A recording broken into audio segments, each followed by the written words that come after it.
रुद्रपरित्रात्रे गुरुपाखण्डखण्डकाय गीतसाराय गीततत्त्वाय गीतगोत्राय धीमहि गूढगुल्फाय गन्धमत्ताय गोजयप्रदाय धीमहि गुणातीताय गुणाधीशाय गुणप्रविष्टाय धीमहि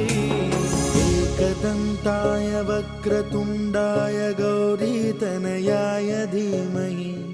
गजेशानाय भालचन्द्राय श्रीगणेशाय धीमहि